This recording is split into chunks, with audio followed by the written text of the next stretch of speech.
Hello and welcome. My name is Meepolis, they, she, he, and this is literally graphic. And today we are looking at Locke Key, Volume 1, Welcome to Lovecraft, written by Joe Hill, illustrated by Gabriel, Rodríguez, and published by IDW starting in 2008. I was initially going to read the entire series, but I'm trying to force myself to do less, so I decided to just focus on the first volume. I picked it up for the Realm of Comics Club. Content notes for blonde dreads, cartoon gore, lots of murder, loss of family member, children in danger, and queer villains. And looking back through all my saved video transcripts over on WordPress, it appears that the last time I shared my feelings about Lovecraft predate this practice.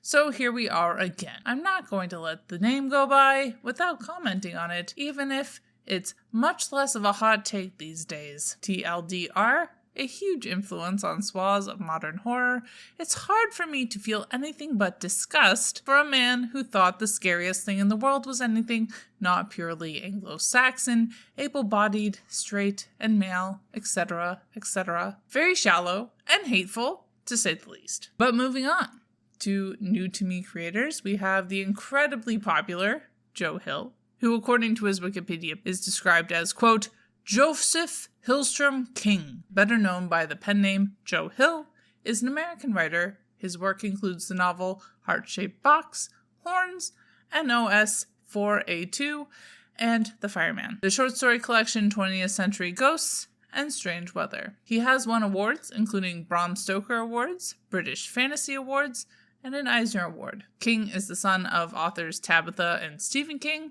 and the brother of writer Owen King. End quote. Which I think covers most of the basics. Well, besides the fact that while this is my first written by Joe Hill read, much more recently he had the opportunity to work on an imprint for DC Comics, which resulted in The Low, Low Woods by Carmen Maria Machado and Donnie. I read and reviewed that book just this summer, and ended up rating it 5 out of 5 stars. So definitely check that out. Looking at Rodríguez's Wikipedia page, apparently Hill and Rodríguez co-spawned the series of Locke and Key. He also won an Eisner for Best Limited Series in 2015 with fellow Chilean Nelson Daniel for their work Little Nemo, Return to Somberland, also published by IDW. Keywords that came to mind reading this book: legacy, family, teenagers, death, supernatural, and betrayal. The official synopsis is, quote, Locke and Key tells of Keyhouse, an unlikely New England mansion with fantastic doors that transform all who dare to walk through them. Home to a hate-filled and relentless creature that will not rest until it forces open the most terrible door of them all. End quote. But moving along to how I feel about the writing and art, etc., etc., I am unsure of where to start. The art style was not my favorite. Technically speaking, it's probably fine. And scrolling through reviews, much like everything to do with this book, my opinion is one of the minority. It's not a style I feel like I run into very often, or at least in a very long time. And while it doesn't appear that any of these other books that I have previously read that this art style reminded me of were actually by Gabriel Rodríguez, I didn't like them. So it's sort of a gut level reaction. Story and writing wise, I find myself in a very similar minority opinion. Technically and craft wise, fine, I suppose. This story was actually kind of offensive, so proceed with caution. I know many of you are potentially fans. If Goodreads stats are anything to go off of, don't say I didn't warn you. Anyway, I disliked this book so much it actually had me doubting whether I actually like horror at all. And to be fair, I am rather picky, because while horror can be really fun and subversive and empowering, it can also just further stigmatize people who are already being shit on by the entire world already. Much like comedy, I guess. There's punching up aspects and there's punching down aspects. And maybe in the larger context of the series or whatever, there's more of a balance, but for this volume, it definitely felt like it was really punching down. To be somewhat fair, the way that characters were introduced, there are many flawed people in this book, particularly when it comes to adults. There are no perfect people. But that isn't to say there is not a wide gap between the people we are supposed to root for and those we're clearly not to feel sympathy for. because there is.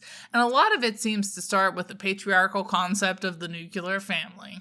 On the one hand was a father, brutally murdered, of 3 children, and the husband to a wife, traumatized. The family comes even closer together and retreats to an old family home where there is magic that also has very strong family legacy bloodline vibes, which are also things, going on a bit of a side note, that I've become much more suspicious of in stories as I've matured, seeing as I'm not a fan of either the monarchy or eugenics. In contrast, our initial baddie comes from an apparently, quote, broken family that played some part in creating the murderer who we spend most of the comic with.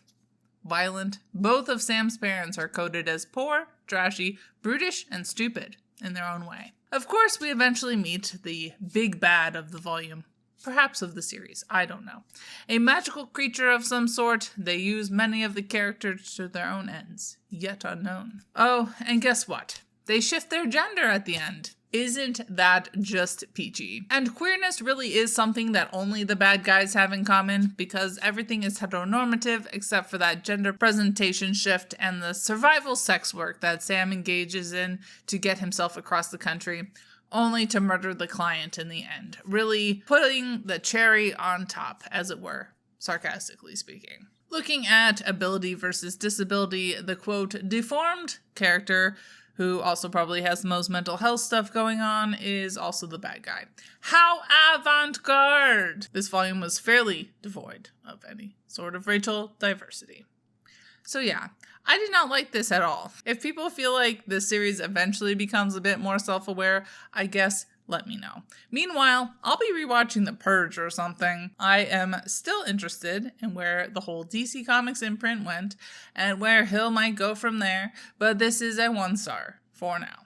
Bye y'all, keep reading and organized to end capitalist oppression. And as always, Literally Graphic is created on land that should be given back to the traditional landholders, which in this case is, to my knowledge, the Mississaugas of the Credit First Nation, Anishinaabe people, the Haudenosaunee Confederacy, and the Huron-Wendat Nation.